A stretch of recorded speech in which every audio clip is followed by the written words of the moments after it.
I never imagined that a simple piece of paper pinned to my front door would set in motion one of the most gratifying acts of revenge I'd ever experience. Yet there it was, a wedding invitation. It wasn't addressed to me, but it did list my family's historic home as the venue for some stranger's nuptials. At first, I assumed it was some sort of prank, but the thick, cream-colored cardstock with gold-embossed lettering was far too costly to be a joke. The name Ezra Rebecca and James Thornton meant nothing to me, yet here they were, planning to celebrate their wedding in my backyard in exactly 3 weeks. I stood on my porch, coffee growing cold in my hand, as confusion turned to disbelief and then to a simmering, furious rage. My name is Michael Foster, I'm 38, an architect who had recently returned to my hometown of Willowbrook to restore my late grandmother's Victorian farmhouse after she passed away 6 months ago. The estate had been in my family for over a century. It sat on 5 acres of stunning land, with gardens that had once graced the pages of home and garden magazines back in the 1980s. My grandmother, Eleanor Foster, had been a renowned botanist. She'd transformed the grounds into a breathtaking showcase of native flora and heirloom roses. When I inherited the property, I took a sabbatical from my Chicago firm to honor her memory by reviving it. The house was in need of serious attention. The roof had 3 leaks, the plumbing was a constant headache, and the once flourishing gardens had become a tangled mess during Grand's long illness. But I knew that underneath the neglect lay the potential for something beautiful. I took the invitation inside and dialed the number printed at the bottom. After several rings, a woman answered, sounding harried. "Hello, Thornton Caldwell Wedding, Rebecca speaking," she chirped, her voice sticky sweet and annoyingly cheerful. As calmly as I could, I explained that there seemed to be some mistake regarding her chosen venue. "Oh, you must be calling about parking," she said breezily. "We've arranged for guests to park along Maple Lane so your driveway won't be blocked." My patience vanished like dew on a summer morning. "No, Miss Thornton," I said evenly. "I'm calling because you've apparently scheduled your wedding at my private residence without my consent. My name is Michael Foster, and I own the property you've listed on your invitation." For a moment, silence stretched out before her voice returned, no longer sweet but sharp and cold. "This is absurd," she snapped. "I've already paid the venue fee to the Willowbrook Heritage Association. It's all been set for months. The Foster Gardens is listed as a historic venue. It says so on the town's website." I pinched the bridge of my nose, a headache starting to pulse behind my eyes. "The property has never been registered with any heritage group," I said firmly. "It's my private residence, and I've never authorized any events here." Rebecca's scornful laugh cut through the line. "Well, I have a signed contract. Take it up with Cynthia Morgan at the HOA. I have 200 guests coming in 3 weeks, many traveling from out of state. The venue will be ready." And with that, she hung up, leaving me speechless. The Willowbrook Homeowners Association? I wasn't even a member. Gran had deliberately purchased this land because it lay beyond the reach of the adjacent planned community. I immediately started digging online for information about this so-called Heritage Association and found a polished website listing various historic properties in the area as wedding venues. Prominently displayed was my grandmother's house labeled Foster Gardens, Victorian elegance for your special day. The site gushed about mature gardens, a charming gazebo, and a lovingly preserved farmhouse, a community treasure. My blood pressure spiked as I scrolled through photos of my home. Recent photos, clearly taken without my permission. Cynthia Morgan's name was listed as the booking coordinator, with rental rates starting at $4,000 for the most basic package. I recognized her name immediately as Cynthia Morgan, president of the Willowbrook Estates HOA. I'd met her once, shortly after moving in, when she'd shown up at my door armed with a folder of community guidelines that she insisted apply to my property. I'd politely but firmly told her my land wasn't part of her HOA and promptly tossed the folder in the recycling bin. I grabbed my jacket and drove straight to the address listed for the HOA, a small brick building in the heart of Willowbrook Estates. A young woman with a meticulously braided hairstyle and a name tag reading Ashley greeted me with a smile that seemed carefully practiced. "I need to speak with Cynthia Morgan immediately," I said, not bothering to match her chipper tone. Her smile wavered slightly as she tapped away at her keyboard. "Do you have an appointment?" "Miss Morgan is tied up with the spring planning committee at the moment." I leaned forward, planting both palms firmly on her desk. "Tell her Michael Foster is here to see her." "Now, Mr. Foster is here regarding the unauthorized use of his property as a wedding venue," Ashley announced crisply. "I'll wait," I said, taking a seat. 10 minutes later, I was led into a conference room. Cynthia Morgan sat at the head of an oval table, flanked by 4 others who watched me with expressions that ranged from mild curiosity to thinly veiled hostility. Cynthia herself looked exactly as I remembered, her blonde hair in a flawless bob, her navy blazer immaculate, and a string of pearls around her neck catching the light as she turned to face me. "Mr. Foster," she said with a tight smile that never reached her icy blue eyes. "What seems to be the issue?" Her false concern made my skin crawl. "The issue, Miss Morgan," I replied evenly, "is that you're advertising my property as a wedding venue without my permission, collecting payments from people, and letting strangers plan events on my land." A ripple of murmurs ran through the room, but Cynthia's expression didn't waver. "I think there's been some sort of misunderstanding," she said smoothly. "The Foster property was added to our Heritage Sites program last year. Your grandmother signed the agreement herself." She nodded at the man to her right, who slid a document across the table. I picked it up and instantly recognized it as a feeble attempt to forge my grandmother's signature. The date on the paper claimed she'd signed it just 3 months before her death, during a time when she'd been in hospice and barely able to hold a pen, much less sign legal paperwork. "This is a forgery," I said bluntly, my pulse thudding in my temples. "My grandmother was in hospice care on this day, heavily medicated and unable to sign anything. She would never have agreed to this. She bought this property specifically because it was outside HOA jurisdiction." I dropped the paper back on the table, as if it were tainted. "I want all bookings cancelled immediately. Remove my property from your website and refund any money you've taken under false pretenses." Cynthia's polite smile hardened into something sharper. "That's quite an accusation, Mr. Foster," she said coolly. "The agreement is legally binding. It was witnessed by 2 board members. Your grandmother understood that preserving a historic property requires community partnership." A woman beside her nodded enthusiastically. "The Heritage Sites program helps preserve Willowbrook's character and generates funds for property maintenance," she said. I recognized her as Sharon Peterson, the owner of the upscale boutique in town. "60% of the booking fees go toward property upkeep," Sharon added, as though this was some sort of generous arrangement. "I've seen exactly $0 for any supposed upkeep," I retorted, adding air quotes for emphasis. "I never agreed to this." "Where has this money actually gone?" The way the board members shifted in their seats told me everything I needed to know. Cynthia cleared her throat, moving an already straight pen beside her notepad. "There's a reserve fund in place," she said smoothly. "We were planning to approach you about needed improvements once you were settled in." "The bookings that happened after your grandmother's passing were part of a transition period." Her honeyed tone barely hid the desperation I sensed underneath. My voice dropped dangerously low. "How many?" Cynthia blinked. "Excuse me? How many bookings have you made for my property?" Sharon Peterson jumped in, as though to diffuse the tension. "Just 3 this season. The Thornton wedding this month, and 2 more in June and July. All tasteful events, I assure you." I let out a short, humorless laugh. "I'll be consulting my attorney immediately. In the meantime, I suggest you start making calls to explain that you've been selling access to property you don't own." I turned to leave, but Cynthia's voice stopped me at the doorway. "Mr. Foster, I strongly advise you not to make this difficult. Willowbrook Estates represents over 300 homeowners. The Heritage Sites program has brought in substantial tourism dollars that support local businesses."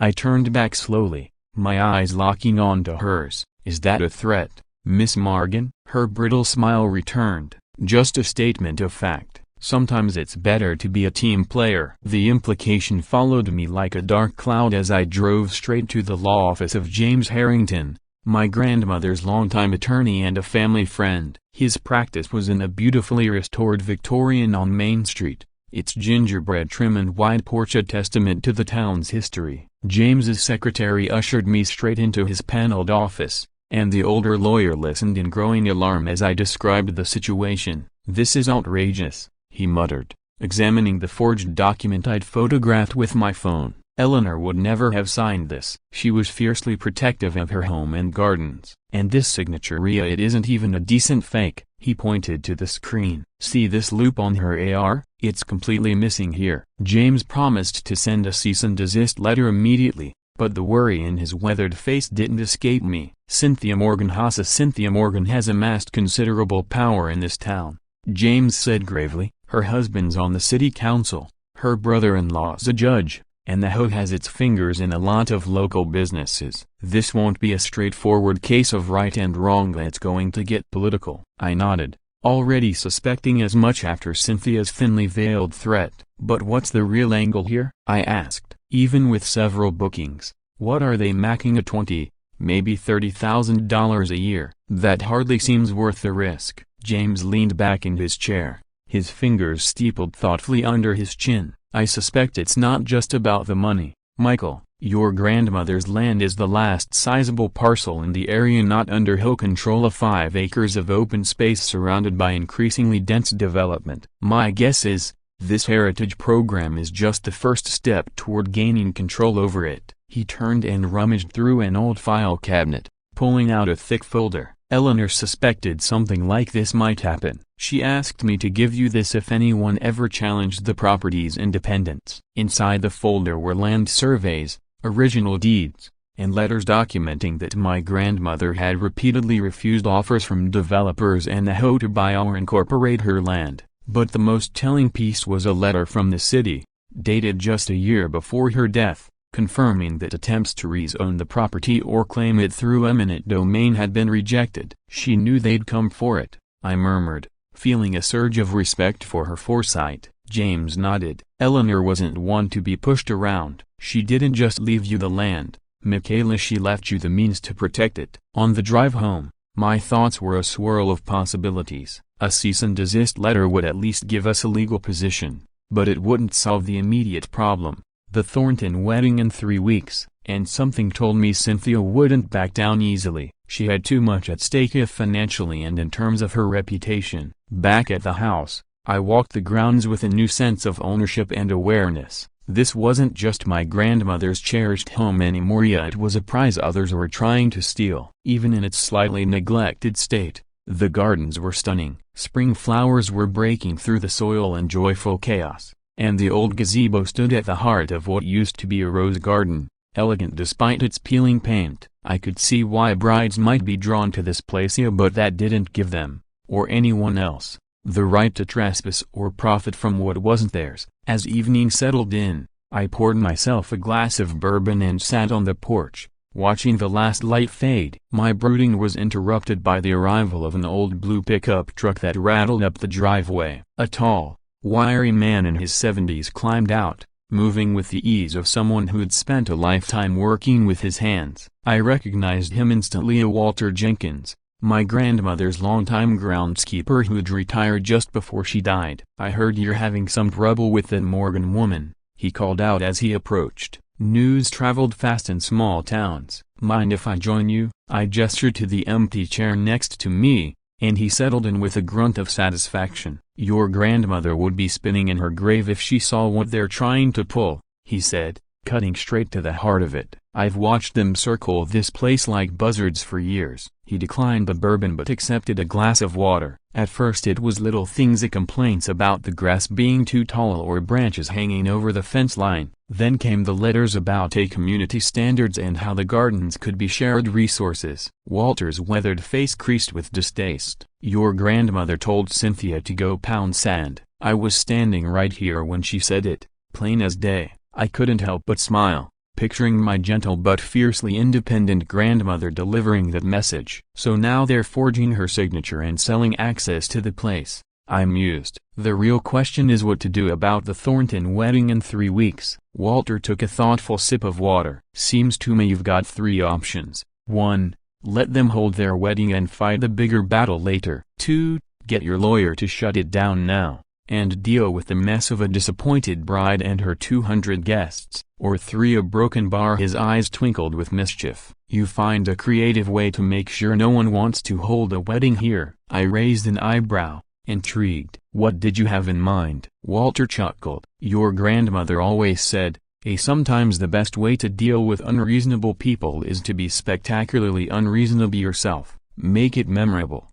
For the next hour, Walter shared what he knew about the local players and the undercurrents I'd missed during my years away. Cynthia Morgan had turned the once reasonable Willowbrook Estates home into her personal fiefdom, using increasingly strict regulations to squeeze out any homeowners who dared to question her authority or vision. The Heritage Sites program, which had begun with genuinely historic buildings and willing participants, had quietly morphed into something more sinister. As it became a profitable venture, new properties were added to the roster, always under the guise of preserving community character, and always without proper permission. Meanwhile, the funds it generated seemed to vanish into administrative costs. Most folks are too scared to fight back, Walter explained. Cynthia's husband can make life miserable for local businesses with selective enforcement of city codes. And her social circle? It includes just about every influential person in town. When push comes to shove, they close ranks. He drained his water glass and stood up. But your grandmother taught me something important. Bullies only keep power if people let them. Eleanor Foster's grandson shouldn't be afraid of Cynthia Morgan. As his truck disappeared down the driveway, I felt a surge of resolve. I wouldn't just defend my grandmother's property, I'd make sure Cynthia Morgan never tried anything like this again. I'd make an example of her. The next morning, a reply to our cease and desist letter arrived. It wasn't from Cynthia herself, but from the HOA's lawyer. The letter was carefully crafted, acknowledging my ownership of the property but insisting that the Heritage Sites agreement was legally binding because of my grandmother's supposed signature. It warned that any disruption to the scheduled events would be seen as a breach of contract and could result in legal action. James called to discuss it, but I already had an idea forming, a one that would rely more on dramatic effect than legal arguments. Hold off on responding,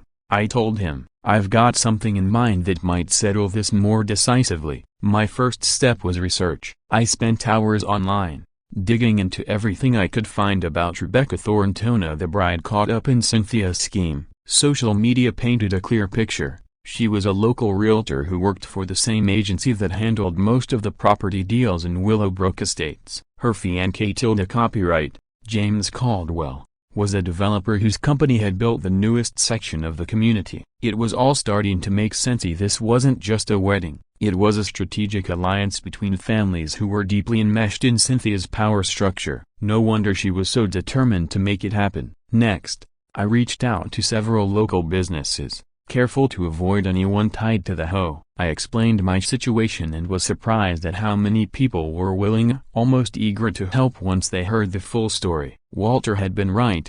Beneath the picture-perfect surface of Willowbrook, there was a lot of quiet resentment toward Cynthia's bullying tactics. By the end of the week, I had everything I needed for what my grandmother would have called a strategic demonstration of consequences. On the Saturday before the wedding, I was ready. I didn't respond to Cynthia or her lawyer. Instead, I let them think I might be intimidated by their threats. At precisely 7:30 in the morning, just late enough to be within the town's noise ordinances, but early enough to draw attention, 3 large trucks rolled up my driveway. The first carried workers from a portable toilet company, who began lining up 20 bright blue porta potties across the front lawn. The second was a pest control service, placing large yellow pest treatment in progress signs around the property. The third was a demolition and excavation company, complete with a small bulldozer on a trailer. I'd already warned my immediate neighbors about the noise,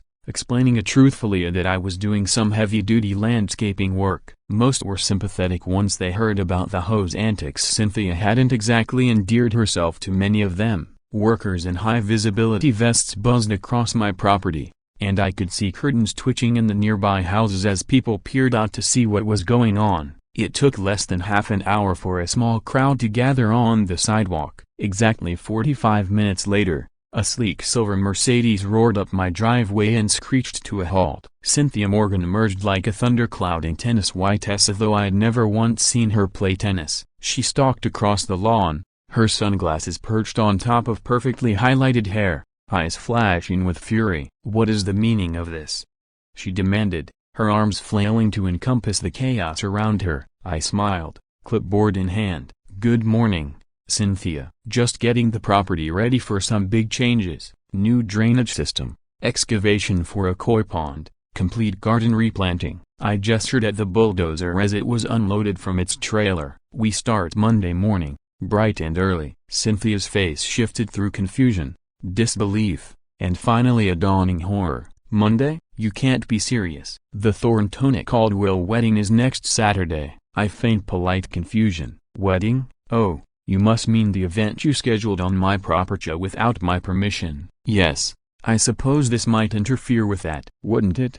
I tapped my chin thoughtfully. "Terrible timing, but since I never agreed to host any wedding and since this is my private property I'm free to make whatever improvements I choose." I gestured at the row of portable toilets. "Those are for the work crews. They'll be here for at least 3 weeks." As if on cue, Rebecca Thornton's car pulled up behind Cynthia's, and she leaped out, phone clutched in her hand. Her eyes went wide as she took in the sight of the porta potties and the pest control signs. "What is going on here?"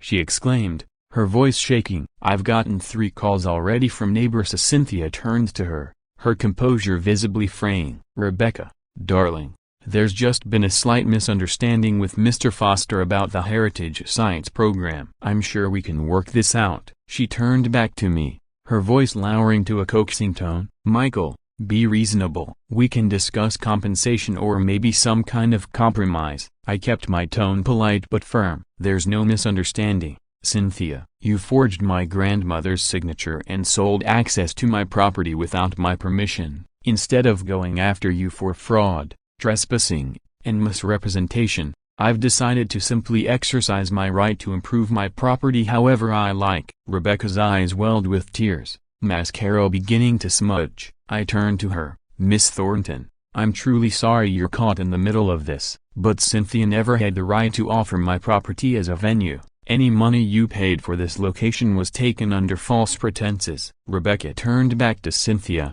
her confusion turning into anger. "You told me everything was taken care of. You said the new owner had honored all the old bookings." Cynthia's expression grew more strained. "It's just a technicality. Mr. Foster is making this difficult." I cut her off. "Forgery isn't a technicality, Cynthia. Neither is fraud." I pulled out my phone and showed Rebecca the forged document. "This is what Cynthia claims was signed by my grandmother while she was in hospice care and barely conscious. The HOA has been taking money for events here without my knowledge or consent. I haven't seen a single penny." Rebecca went pale as the implications sank in. "I paid $8,000 for this venue," she said in a shaky voice. "The rentals, the catering, the flowers, everything was planned around this garden. How am I supposed to find a new venue in 7 days?" Her voice was rising now, drawing more attention from the gathering crowd. Cynthia tried to steer Rebecca away. "Let's talk about this privately,"